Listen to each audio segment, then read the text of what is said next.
so are we ready? This is Jay. This is A, And this is Mocksicated. where we drop the booze and walk through the reality of life alcohol-free. So grab your favorite mock, get ready to laugh, and let's get Mocksicated.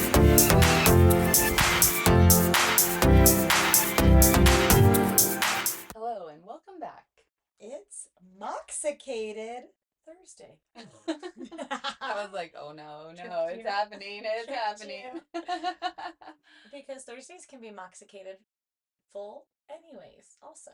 Yeah, they've always been our day that Yeah. we've posted new So episodes. anyways, Yeah. it's Mocksicated Day. And how are you? I'm doing good. Just October is insane. Yeah. And it used to be insane in so many different ways. And now that the kids are the age that they are, we have so many activities and so many things. This month is not for myself. It is for the kids.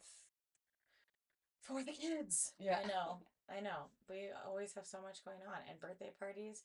And then October, there really is a lot of school activities because you have to do the fall carnival, and then you have to do the balloons aloft, which only New Mexicans do. Sorry, guys.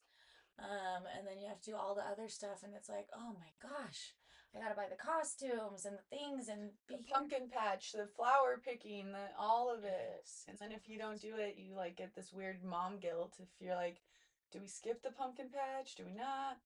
We didn't skip it this year, even though I felt like this would be the year that we could skip. Like we have enough things. Yeah, it's enough. No, our school had a literacy night on top of a literacy week where I had to dress them up every single week and then go to the vocabulary parade for them, which was very cute. But then they're going to throw like a night on top of it. And then they entice the kids by giving them things that said, if you come on literacy night, you get $5 off at the book fair. Ooh. And I had to look my kids in the eye and be like, we can't go because they both have practice on at that same time. No, I'm with you. The struggle. And then real. our school, we have jogathon, we have Oh, like the heck. fall fest, we have Sheesh. the Starry Night, which is actually cool. This was the old thing that they're finally bringing back. I think they stopped during COVID and it just hasn't made its way back. Oh. And so this will be the first year that we have it. But the UNM, like astrology, comes and sets up the telescopes, and the kids are so excited to see the. The whole community is welcome. Wonderful. Community. Yes. Yes. Yes. Okay. Well, there are bright spots. To me, the bright spot about October is November is coming because November has always felt like my month. The whole It month. is. No, it is because you get your birthday in the beginning, and then Kyla has her birthday, and then Thanksgiving and football. All of the things that you like really do. And I mean, you like your other kids too. They're great. But just, yeah. It's my month. October's cool. We're getting through it. Yeah. And we're actually having a lot of fun adult time. Yes, we are having fun. I'm hanging by a thread, but I'm here. That's life. Yes. That's life. Okay, anyways, do you guys remember 10 Things I Hate About You? It's the best movie of all time, of course. Yeah, you remember that. Well, we're coming back to our 10 Things series. Yes. And our 10 Things series is 10 Things to Let Go of. Yes. Yes. I love letting go. Me too. Sometimes it's hard for me. I know. It takes me longer, but then once it's gone, it's gone. Do you ever remember what my tattoo says?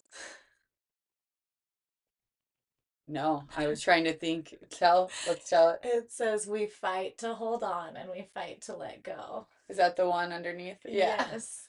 And I got it in like a very pivotal time in my life, but I think it's so funny because you get these tattoos and people are like, oh, you're gonna hate that when you're older.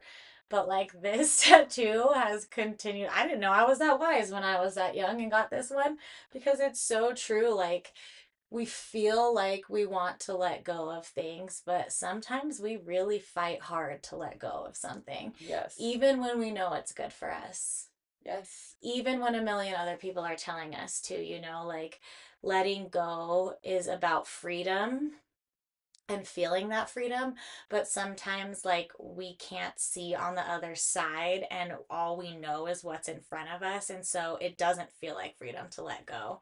And that's where you just gotta come in, take some deep breaths, and think about why we're letting go. Yeah. And two, like we say in everything, to get through something, you got to go through it. And so you got to handle the annoying even when you're letting go and you Yeah, don't, because it can hurt sometimes. it's probably always going to hurt. Yeah. Well, and that's another thing too. Like, letting go is going to be an ending, right? And endings are always going to hurt, even when they're happy, even when they're positive. Like, our favorite shows, when they come to an end, it's sad. Like, when you're done with your Oh, books, like, even when it's a happy ending or a good ending or it's ending on a good note, there is some sort of grief and letting go and process of like, this is no longer. And we have, I don't know if it's all of us, me, or just our age group, have a really hard time with like change and letting go and moving on. And maybe that's because we've been forced through so many like society changes in our life that when things change in our own life, we're like, no, don't do that. But yeah, it's such a hard process, but I have always found that what's on the other side is so much like, I don't know, it's just what I wouldn't have imagined. yeah. It's always, things happen for a reason. Yeah. You sit here and you think and you overthink about what could happen and what is going to happen. And like, life has a funny way of surprising you no matter how much you think about it. Yes. True. So, we think these are 10 things that you need to let go of in sobriety. Yes. Hit Number us with one, one. shame and guilt. Oh, we cannot change the past. We can only do today. Yes. Ugh. Shame and guilt. There's so much shame and guilt in sobriety, I feel like. Yeah. And you can literally let that weigh you down, or you can let it go because you can't change it. You literally cannot change it. Well, and the thing is, with the shame and the guilt that comes with sobriety, it's so layered because, like, the very, very first thing that you have to let go of, like, I'm not joking you, by the end of this episode, you're gonna let it go, is like, the shame and guilt from the past. Mhm. Any shame or guilt that has came from any decision, any part of life, anything that you did, you have to let that go of. That was part of your journey. You are who you are now. You are who you are for a reason. Maybe that didn't make sense. Maybe that was horrible. Maybe there was no reason for what happened to you. But letting go of that shame and guilt is going to help you get to the next space and the next place and clear that out so that there's room for other stuff. Yes. We Oof. we don't know what when we're holding on to it sometimes No. until we let it go. Yeah. Let it go. I tried hard not to. Okay, number two, Number two. other people's opinions. Oh my gosh. I think that's like such a big one for me because like I have to get in front of everything and I have Yeah. to, like be the first one in the room to be like, I'm sober. Yes. Or what Yeah. I like, or I have this, I have that, in all aspects of life. And literally the second you stop caring about other people's opinions because their judgments are opinions, if you've listened to our Judgy AF, like Yeah. it we cannot control other Right. people's opinions. And I Mm-mm. don't know where along the line of growing up that we thought we had that control because Mm-hmm. it's something that I have to work on daily. Like I cannot control other people. I can only control myself. Yeah. It's so true. And I think it's really hard to, especially when it's people that you love or people that you once loved, to let go of their opinions or the things that they have to say about you. Sometimes it can strike harder. But I saw something the other day and it's been going around, so maybe other people have seen it. but it says something to the effect of like, people really don't remember things about you. They don't remember Yeah, you. they're more concerned about themselves. So why don't you just go out there and do whatever it is that you're going to do? Because yes, people are going to talk about it in the moment or whatever, but they truly don't remember you. And for me, I've had the unique experience, I feel like, of having to battle against people's wrong opinions of me from a young age. And like somehow, no matter where I get in life, I find myself at this place where people have completely dead wrong negative opinions about me, and I have to sit in that. And I think when I first became sober, it was so much harder for me to not even like battle the negative opinions, but like sit with them and Yeah. like know people had them. Like just that alone Yeah. can be debilitating. But it's been nice to have all of those experiences, I will say, because as it obviously continues to happen and I have to continue to shed other people's opinions, there is more of like a grounding of like, okay, well, this is someone else that just like doesn't have access to me anymore, that just doesn't get me, that just wasn't for me. Yes. And you get to move on. Yeah, and two, you said it, like trying to make other people understand why you do things, like, and I mean, we have talked about it.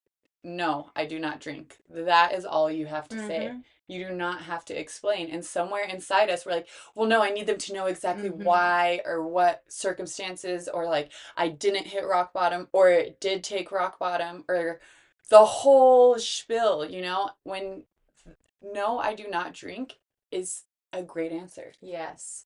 And I think just as a little self awareness practice, I should say, for this number, if you feel yourself getting defensive, that's maybe an indicator that you are caring about what someone else is thinking about you. Because sometimes we feel the need to defend ourselves when someone has the wrong opinion of us. But in my experience, I've never really changed anybody's opinion by defending myself. I've only changed people's opinion by continuing to live my life. Yes, boom. So, Which leads us to number three, comparison. I know. Which also, in sobriety, every single person's journey is different. Jess and I, our sobriety so journey, different. so different. Like, even when I think I relate to someone's sobriety journey, they'll throw a curveball, Yeah. and I'm like, oh, okay, this is where I find that this is unique to me and that this Yes. is mine and that is yours and that is okay. It's so hard too because in this day of an age of obviously social media and comparison, but like us looking for help in the little niches and areas that we're looking for help in, like whether it be sobriety or womanhood or whatever it is, you find these accounts, these people, these things, and they're like, this is how I do it, this is what worked for me. And it's so hard when we're in a place of looking for help to not like take that all on. Mm-hmm. But again, another piece of self awareness coming in is like, it's more curiosity than fact. It's more like, let me see if this works for me, then these are the 10 rules I have to follow. And if I don't follow these rules, then I'm going to get it all wrong and I'm going to fail and I'm not going to be that person because that person said the 10 rules and blah, blah, blah, blah, blah. That is so destructive to us because we are our own people on our own journey. And even as alike Al and I are. We are so alike and so different at the same time. And those of you that are parents can see that within your children, the alikes they have and the differences they have. And as a parent, you parent your kids differently. So why the heck would you think that you fit into a mold of some random person you see on the internet or, some random person that you know in your life? Like, you do things differently for all of the people in your life because of who they are, but then you're going to hold yourself to a standard that somebody else created. It's just not it. No, Done. done. Number four, Number four is perfectionism. which I feel like also goes with comparison. Comparison. It was coming out and I couldn't stop it. Yes, Comparison. it does. They do go together. I think perfectionism too can be like where it is a side effect of comparison, but You also almost I said also it, too, I sorry. know it's so bad to say those two next to each other, It's hard. perfectionism and comparison. Try and say that one. A lot of perfectionism can come from people who feel the need to like perform, or when we were younger, we got validated for performing. Mhm. Maybe you were like an A+ student, maybe you were like the oldest sibling, or wherever these like tropes seem to fall into, where perfectionism seemed to be like, honestly, to get real, the way that you found love. Yeah. And like love doesn't exist in that perfectionism. And I'm so sorry that that's the message that you're telling yourself or have had to tell yourself, because you are perfect exactly as you are. That's perfectionism. Living in your authentic light, who you are, your human body. Like a perfect human would have to be a human one, right? And a human one farts, trips, Yeah. does One, human too, things. I think for like perfectionism in sobriety, I think that we get so caught up on like, oh, once I quit drinking, I'm gonna have clear skin. I'm gonna feel Mm, better. I'm not gonna be tired. it's I'm gonna gonna solve wake up everything. fresh. It's gonna solve everything. No. Like I still get acne. I still wake up tired, and Yeah. it's a full body experience, Mm-hmm. and it's like it's not just that, but having to the idea, and I think too from seeing other people, this is where I think that comparison and perfectionism like go hand in hand, is because we do see some sober people that are so happy, that are so perfect, Yeah. like in that way, Yeah. and it's like trying to get why am I not there yet? Why am I not waking up Yes. so energized? Why do I have pimples? Why? And it's like, stop. Mm-hmm. Like, you're spiraling. I Mm-hmm. spiral every day, but and I Yes. tell myself to stop Stop. every day. But it's like, oh, the perfectionism. It's so hard because in my life and in my children's life, like everywhere, perfectionism creeps in, and it's Yeah. something that I'm constantly trying to get let go of. To let go of. Yeah. Because it's hard when you want something so badly and there's, a way to get it, and you think, okay, if I just do this way, I can attain that. But this is where the comparison comes in. Who are you comparing to that thing that you just said? Like, are you comparing yourself to a person you don't even know? Are you Yeah. comparing yourself to a person whose life you only see through pictures and reels? Are you comparing yourself to who you were yesterday? Or who you want to be in the future? That's something I use a lot in my fitness classes, is like, hey, here's a whole thing. Maybe you don't compare yourself to someone else. Maybe you're a perfectionist and the number one person that you're trying to compete with is you. Well, something that I tell my fitness people all the time is like, you're a different person today than you were yesterday. And like, healing is not linear. Like, you're not going to just be better, better, better, better each day you come into this room. Like, some days you woke up and you slept awful and you don't feel good, and you walk into this room and maybe you're not performing where you were yesterday, and like, that's not who you're comparing yourself to. The only person you can live for every single day is who you woke up as that day. Mm, Today I woke up tired, so what can I do best on my tired day? I have all of these tasks. What can I do best on my busy day? That's where you find maybe some like achievement motivation that isn't harmful. mm, Is like, okay, how can I be my best today? That gets rid yes. of it. Oh, Yeah. that spoke to me. Thank you. You're welcome. I love you. The next one. Was it you or me for the next It's one? you, girl. It's me. Um, Old identities. Oh, Ugh. The old Allie, the drunk Allie, the young Allie, the all of the versions of myself that I love so much. But yes. also You're not I her. am not her anymore. Mm-hmm. And sometimes I struggle with it too, with people from the past. I'm like, oh, well, remember when they did that? And then I'm like, remember when I did that too? Or Yeah. like, and so I try to like give so much grace to myself when I'm catching myself doing the exact same thing as other people do to me, Yeah. because I'm like, okay, I've done this. I do this. I need to like, this person is who they are now, not Yes. the one in the library that did something weird in middle school, or something like there's weird identity. Like we did Yeah, weird no, things, and I they remember it. stick. They stick. They You stick. remember sometimes. Yeah.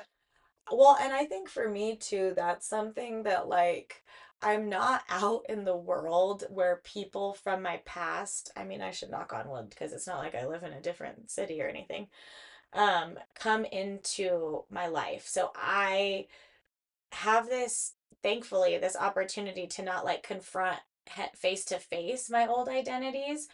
But because I'm an overthinker and can be so hard on myself, just think about it a lot. Like, what do people think of me now? What do people think of me when they see stuff about Mocksicated or this? And like, really combating that old identity can be so hard. And the one place where I do see it still show up a lot, and maybe you can concur with this, is the little sister identity. Oh, yeah. And that one's hard because it's not just me who's holding on to that identity, you know? And I think when you grow up in a family, you have these identities of who you are. And then you grow up, and I was always, messy Jessie, irresponsible, unorganized, like, hi, I had ADHD friends, thanks for the help. But like, that's who I was, and they were always having to take care of me, and it's always the baby. Oh, Jessie doesn't help. Jessie doesn't do this. She's a baby.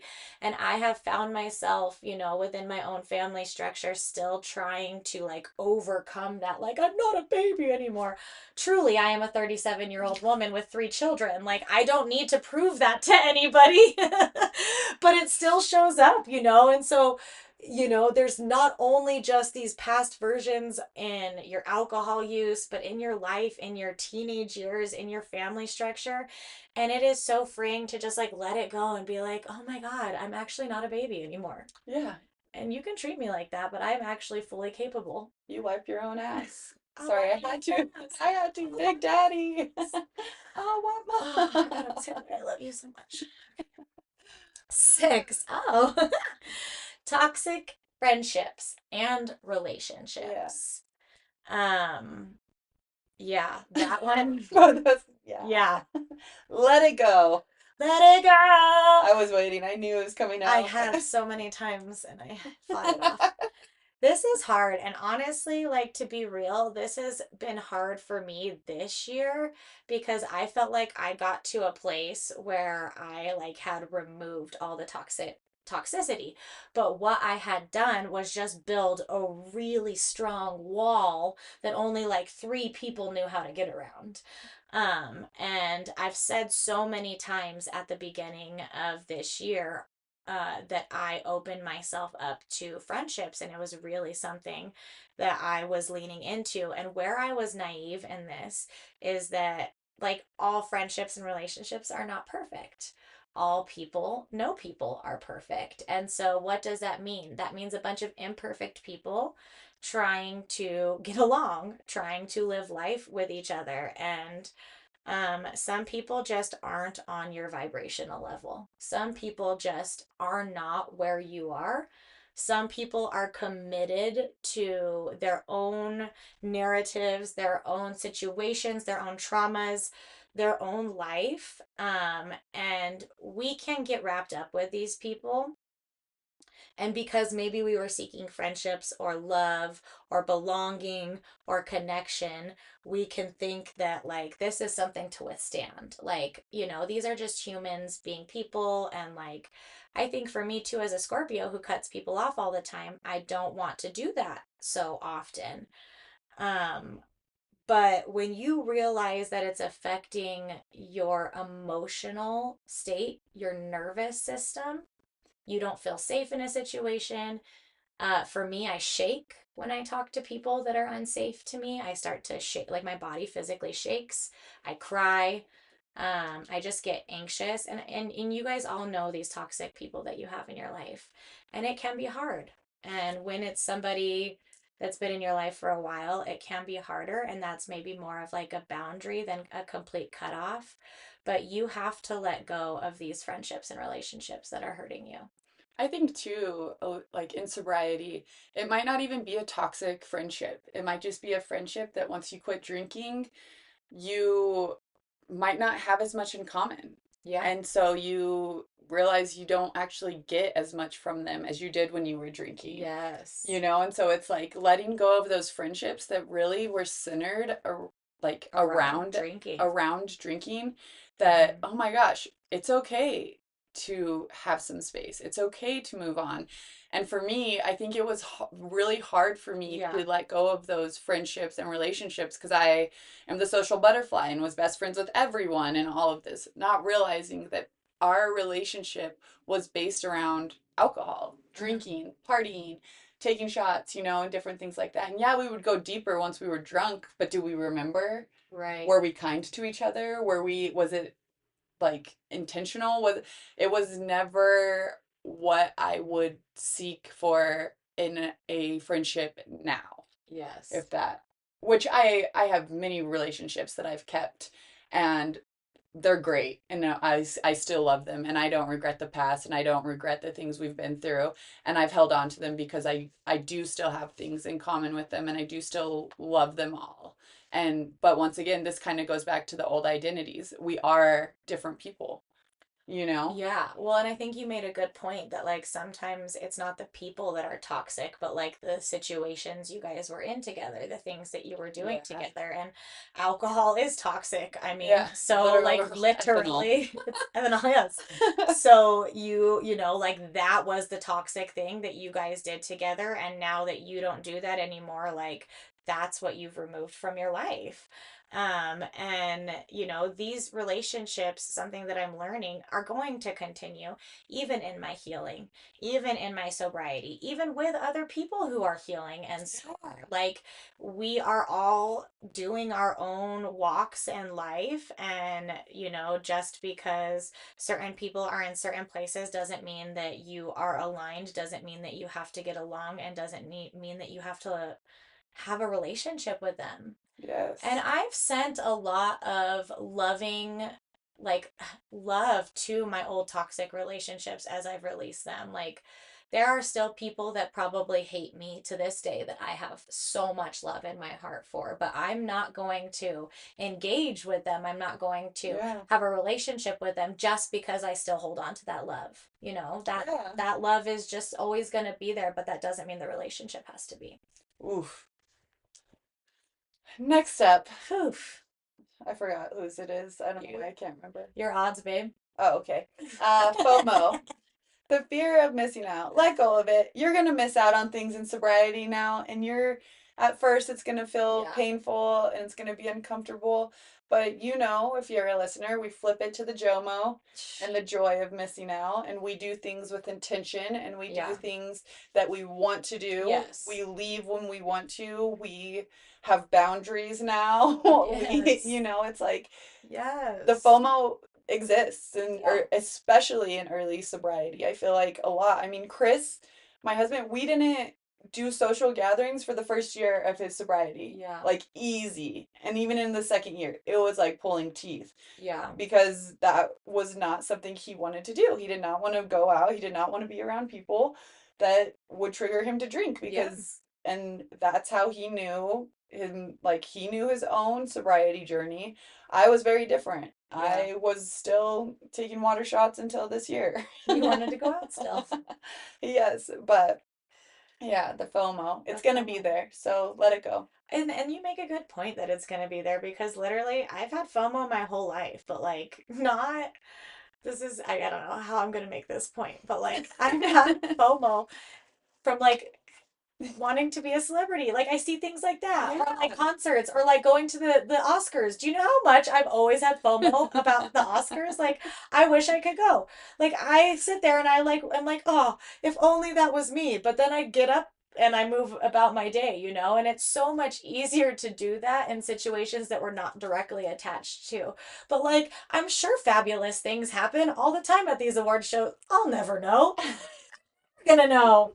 Maybe I'll read a book one day, but it's like I still live my life, I still go through it. And one day maybe I'll get an invite and I'll get to go, but it's not the end of the world. It's not the end of my life. Yeah. Like it's more just something silly, something to be like, oh, that would have been fun, but also now I'm gonna just correct myself and be like, I am not an actress, Yeah. nor do I produce or direct films, so I won't get that invite. So I've just gotta stay in my lane, Jess. Just stay in your lane. If you're listening, invite her. Because who knows? I mean, we don't know who Screenwriters. listens. There Yes. could be, there's someone out there. Invite her. I know you It need to doesn't. fill the seats. It doesn't have to be the Oscars. I'll tell you that too. Any of them. Any of them.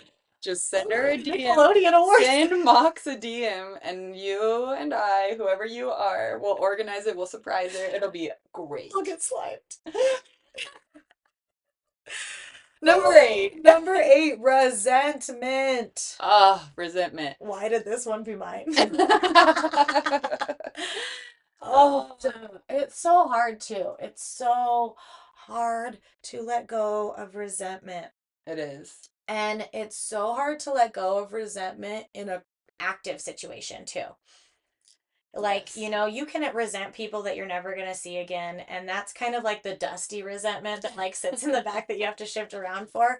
But like the resentment that's active, that's like sit in front and center, that is with the people that are in your life, it's just so it's like I don't know, just like a block, like a wall in the relationship with that person. Yes. And if you don't have a relationship with that person, it's a block in the relationship with yourself, I feel like, because there's something in there. It's like having a rock in your shoe.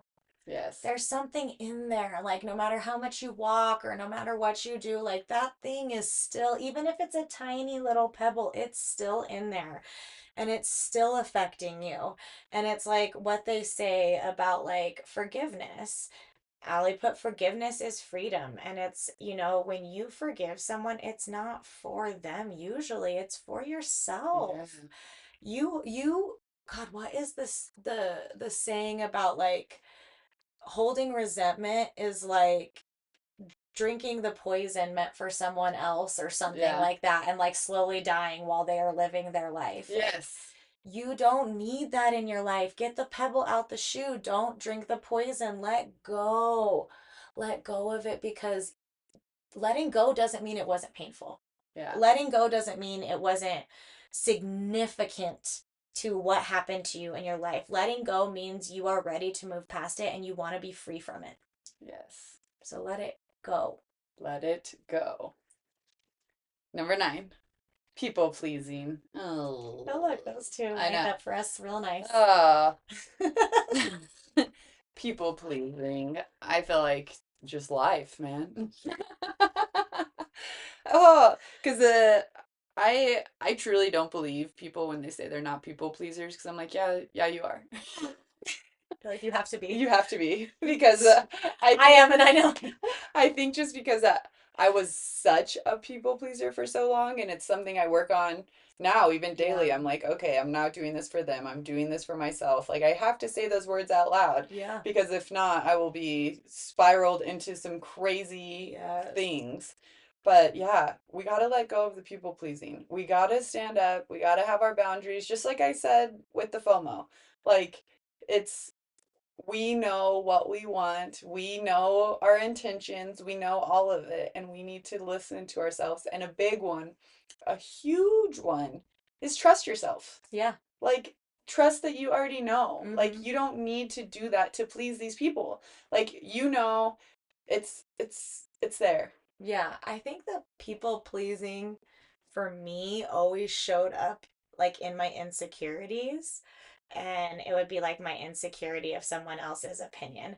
And I remember in sobriety, first early sobriety, I found myself people pleasing in ways that I definitely don't do now.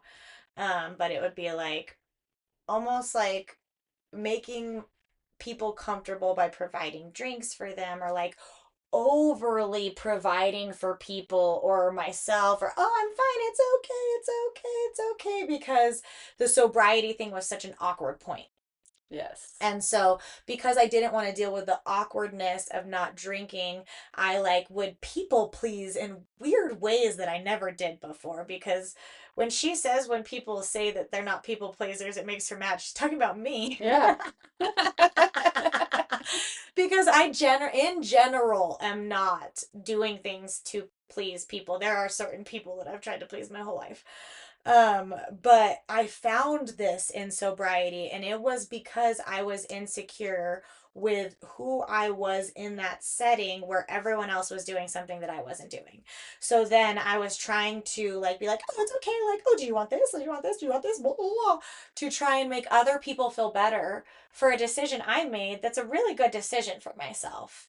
And it took a lot of time working through that awkwardness to be like, no, no, no, no, I'm not going to have alcohol at my parties. People can go drink in their car if it's that important Yeah. to them, or, like, or whatever, because this is my house. We don't drink. This is what I believe. And it's fine. And all of the people that love me still love me, guys. Yes.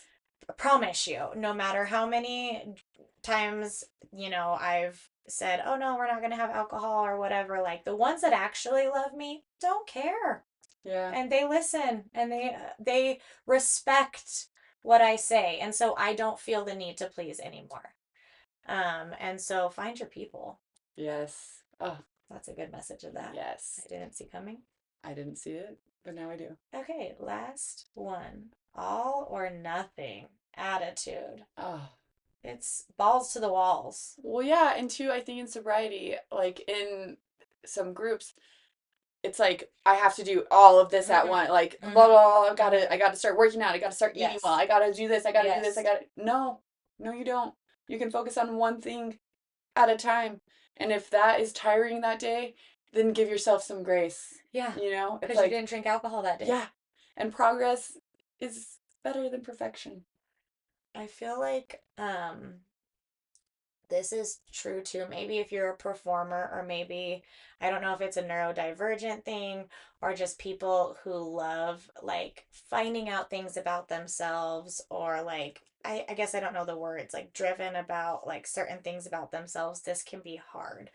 And for me, yes, it started with sobriety. And it's almost like you want to just take this gigantic leap over steps like 1 through 9 and go from 0 to 10, um, because you see how good it is for you. You feel the domino effect in your body, and sometimes you try and rush it.